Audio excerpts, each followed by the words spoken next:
बहुत ही इलेक्ट्रीफाइंग माहौल है और राहुल गांधी ने समा बांध दिया और दलितों, पीड़ितों और गांधी जननायक हैं, इस सदी के महान नेताओं में से एक है और पर जुल्म किया जाता है, प्रताड़ित किया जाता है, उन सब की आवाज़ है। और सुनिए, वो 75 दिन जेल में थे, 10 साल में 75 दिन जेल में थे टोटल। बाकी 9.5 साल क्या किया? 9.5 साल में ओखला को क्या दिया?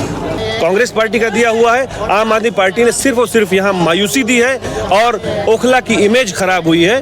वो ऐसी इमेज खराब हुई है कि पूरे हिंदुस्तान के नक्शे पर जाना जाता है कि यहाँ जैसे इलीगल लोग रहे। ये खोखले दावे हैं उनकी ज़मीन खिसक चुकी है, ज़बान लड़खड़ा रही है, चेहरे पर हवाइयाँ उड़ रही हैं। हमारे कैंडिडेट को देखा, चेहरे पर रौनक है, वो फातिहाना एक जो असर दिखने लगता है ना कि अब जीतने वाली, जीत की चमक नजर आ रही है। और ओखला में राहुल गांधी आए थे, आप कांग्रेस के दिग्गज नेता हैं, क्या कहना चाहेंगे, क्या माहौल दिख रहा है आपको? बहुत ही इलेक्ट्रीफाइंग माहौल है और राहुल गांधी ने समा बांध दिया और यहाँ हमारे जो कार्यकर्ता हैं, जो आवाम है, उनके अंदर एक जोश भर दिया और 5 तारीख को ये जोश वोट में कन्वर्ट होगा और ओखला की पहली सीट, दिल्ली की पहली सीट ओखला जीत के दिखाएगी कांग्रेस पार्टी। लगता है कि कांग्रेस जमीन पर नजर आ रही है। आपने देखा नहीं, ये आसमान से उतरे हुए लोग थे, सब जमीन से ही आए हुए लोग थे।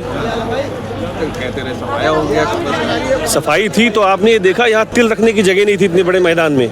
राहुल गांधी के आने का असर होगा ओखला में? राहुल गांधी जननायक हैं, इस सदी के महान नेताओं में से एक है और राहुल गांधी अपोजिशन लीडर है हिंदुस्तान के।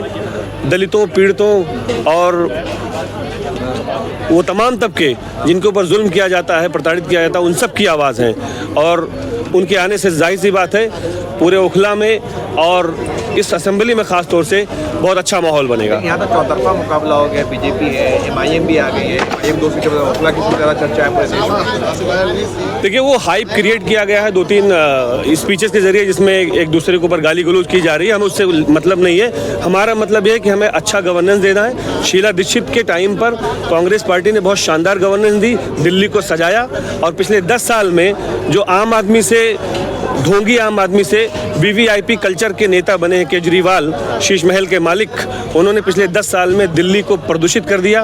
पानी, हवा, सब कुछ यहाँ जहरीला हो गया और डेवलपमेंट के नाम पर सिर्फ गड्ढे और टूटी हुई सड़कें हैं।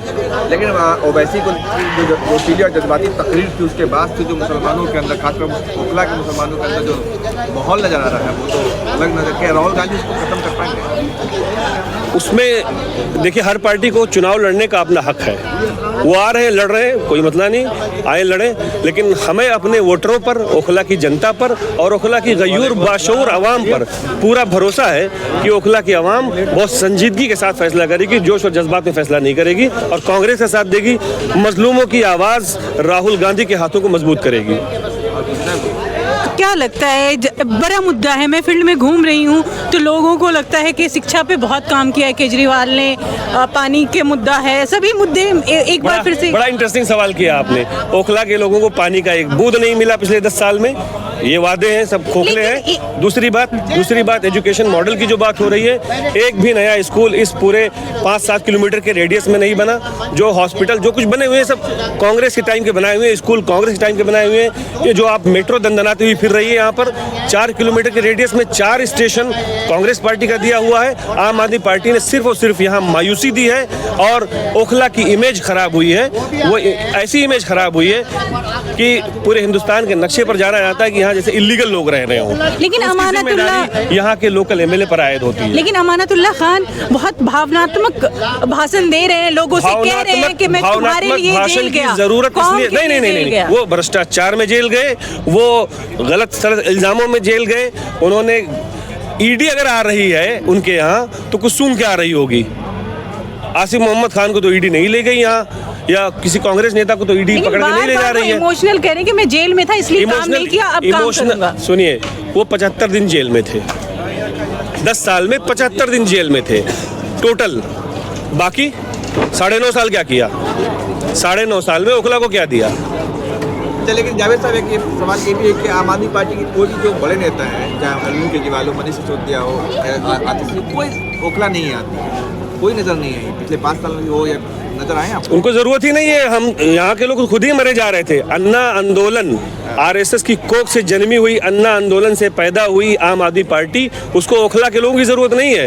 ये हमारे लोग खुद ही मरे जा रहे थे। लेकिन पिछले 10 साल में देख लिया क्या नतीजा हुआ। तो अब आंख खोलिए, होश संभालिए, कांग्रेस को लाइए, दिल्ली को संवारिए और ओखला को संवारिए। लेकिन लगातार वो कह रहे हैं कि अगर बीजेपी आ जाएगी, अगर मैं नहीं जीतूंगा तो बीजेपी आ जाएगी। ये खोखले दावे हैं उनके।